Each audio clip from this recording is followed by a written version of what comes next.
Radhika Yadav murder case में एक बहुत बड़ा अपडेट आ रहा है। गुरुग्राम की अदालत ने आरोपी पिता दीपक यादव को 14 दिन की न्यायिक हिरासत में भेज दिया है।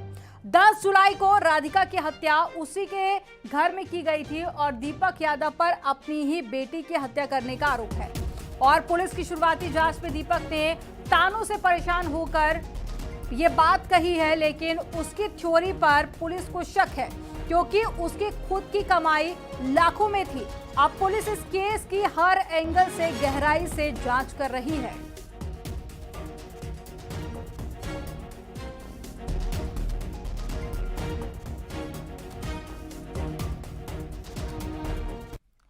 और राधिका यादव मर्डर केस को लेकर सामने आ रही थ्योरी पर कई सवाल उठ रहे हैं क्योंकि आरोपी पिता का कहना है कि उसने राधिका को 3 गोली मारी थी, लेकिन पोस्टमार्टम रिपोर्ट में राधिका की बॉडी से 3 नहीं बल्कि 4 गोलियां मिली हैं।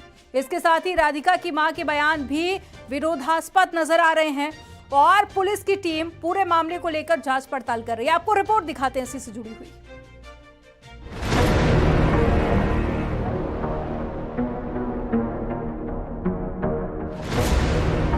बाप ने बेटी को प्लेयर बनाया, फिर बाप ने ही बेटी को क्यों मार डाला?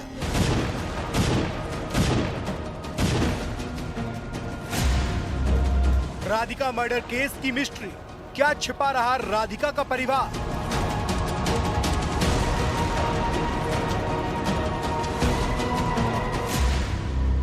मर्डर के वक्त कहां थे राधिका के मां और भाई? मां और भाई पर अब तक 2 थ्योरी सामने आई। गुरुग्राम के राधिका यादव मर्डर केस की चर्चा पूरे देश में हो रही है। सवाल उठ रहा है कि जिस बाप ने अपनी बेटी को टेनिस प्लेयर बनाने के लिए इतनी मेहनत की, बेटी के लिए टेनिस एकेडमी खुलवाई, उसने ही अपनी बेटी को मौत के घाट क्यों उतार दिया? पुलिस को दिए अपने बयान में आरोपी पिता ने बताया कि उसने राधिका को 3 गोली मारी थी, लेकिन पोस्टमार्टम रिपोर्ट में राधिका की बॉडी से 3 नहीं बल्कि 4 गोलियां मिली हैं। पुलिस को दिए बयान में राधिका की मां ने कहा था कि वो बीमार थी और दूसरे कमरे में आराम कर रही थी, लेकिन सिक्योरिटी गार्ड ने बताया कि वारदात के वक्त राधिका की मां घर के बाहर लोगों से बातें कर रही थी। पुलिस को दिए बयान में आरोपी पिता ने कहा कि वो बेटी की कमाई खाने वाले ताने से परेशान थे, लेकिन आरोपी दीपक के चचेरे भाई ने बताया कि दीपक फाइनेंशियली स्ट्रांग थे, ऐसी कोई बात नहीं थी। बाहर आके बाहर हाँ, बाहर आपने बात कर रहे थे। हाँ, एक तो उस घर के एक मम्मी था, एक वो वाइफ था, इसकी मम्मी था। हाँ, राधा जी की मम्मी। बचपन से बहुत ट्रेनिंग दिलाई है, लेके जाते तो खर्चा किया बिटिया पे, तो अब उनके पास इनकम थी तभी तो खर्च कर दिया। सिक्योरिटी गार्ड और राधिका के परिवार के दावों के बाद इस मर्डर मिस्ट्री में नया पेज सामने आ गया है, क्योंकि पुलिस की एफआईआर के मुताबिक राधिका की मां ने बताया था कि वो दूसरे कमरे में मौजूद थी और उन्हें नहीं पता कि उनके पति ने बेटी की हत्या क्यों की है।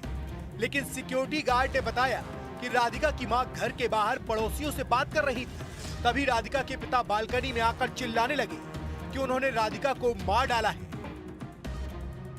प्यारेलाल जी, जब ये इंसिडेंट हुआ कल करीबन 10:30 बजे, तो क्या आपने गन शॉट्स की आवाज़ें सुनी थी? जी नहीं, मैं नहीं सुना था। मैं यहाँ नहीं था, मैं था मंदिर में। मंदिर से आने के बाद में हमने ये सब कुछ बातें उतें कर रहा था, पानी भी पड़ रहा था, बारिश भी, तो हम हल्का फल्का में खड़ा होकर मैं सुना कि आपने की लड़ाई हो रहा, क्या हो रहा था। मैं सुना कुछ ये सब बात बता रहा है, लड़ रहे झगड़ रहे हैं।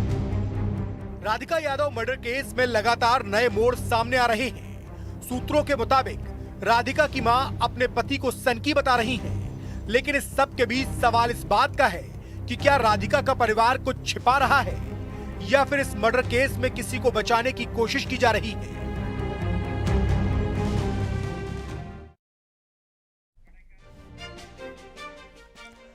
राधिका मर्डर केस को लेकर कई अनसुलझे सवाल हैं जिसके जवाब जानने की कोशिश की जा रही है। बेटी को नेशनल प्लेयर बनाने वाले पिता ने उसे क्यों मार डाला, ये एक बड़ा सवाल बना हुआ है। एकेडमी खुलवाने वाले पिता ने एकेडमी बंद करने को क्यों कहा था और वारदात के वक्त में आरोपी पिता ने अपने बेटे को बाहर क्यों भेज दिया, ये भी एक बड़ा सवाल है। और दीपक ने राधिका को 3 गोली मारी थी, लेकिन बॉडी के अंदर से 4 गोलियां कैसे मिली हैं? क्या आरोपी दीपक यादव को छुपाने की कोशिश कर रहा है? यह भी एक बड़ा सवाल बना हुआ है। और उधर देखिए, इनामुल का नाम भी सामने आने के बाद पे वायरल वीडियो की चर्चा भी काफी हो रही है, जिसमें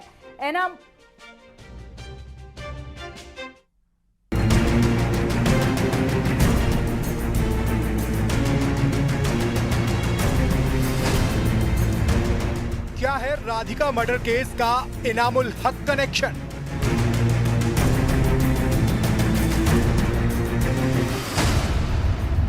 राधिका यादव मर्डर केस पर क्या बोले इनामुल हक?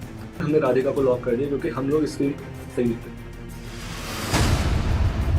कैसे हुई थी राधिका और इनामुल हक की मुलाकात? Gurugram police Radhika Yadav murder case की तफ्तीश में जुटी है, लेकिन राधिका के मर्डर के बाद सबसे ज्यादा चर्चा राधिका और इनामुल हक के वीडियो की हो रही है। वो वीडियो जिसमें राधिका और इनामुल हक एक साथ नजर आ रहे हैं। सवाल इस बात का है कि क्या राधिका यादव मर्डर केस का इनामुल हक से कोई कनेक्शन है? हालांकि इनामुल हक ने इस बात से साफ साफ इनकार कर दिया है। एक इंटरव्यू में इनामुल हक ने बताया, मैं पहली बार टेनिस प्रीमियर लीग में राधिका से मिला था।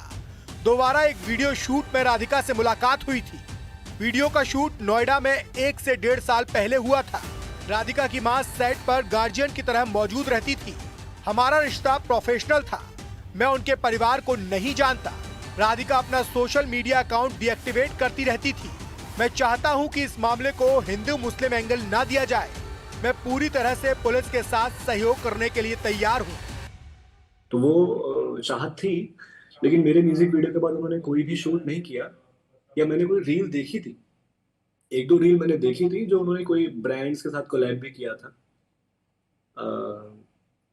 कोई छोटा सा ऐड था, तो मतलब उनकी चाहत थी इसलिए वो यहाँ पर कर रहे थे। बाकी उसने कभी कुछ बताया नहीं, पर्सनल, फैमिली, और ना मैंने पूछा, क्योंकि हम लोग लगातार शूट करते हैं लोगों के साथ में, तो हम प्रोफेशनली कनेक्टेड रहते हैं। पूछते नहीं है कि घर में कौन है या क्या गम है, क्या खुशी है, उससे एक्स्ट्रा कुछ भी नहीं है। बस मैं आपसे रिक्वेस्ट करता हूँ कि आप सबको बताएं कि इसको वो एंगल ना दें हिंदू मुस्लिम जिहादी, क्योंकि अगर हम बोले कि लाइक मैं मुस्लिम हूँ, राधिका हिंदू है, तो ऐसे तो मैंने और म्यूजिक वीडियो भी शूट करे हैं, मुस्लिम के साथ भी करे हैं, सुम्बुल तौकीर के साथ में, अलग अलग। तो आर्टिस्ट तो हम तो शूट करते हैं। मैंने कितने शोज करे हैं वहाँ पर, हिंदू मुस्लिम ईसाई सब रहते हैं। तो ऐसा कुछ भी स्पेशली रिलीजन देख के हमारा कुछ नहीं।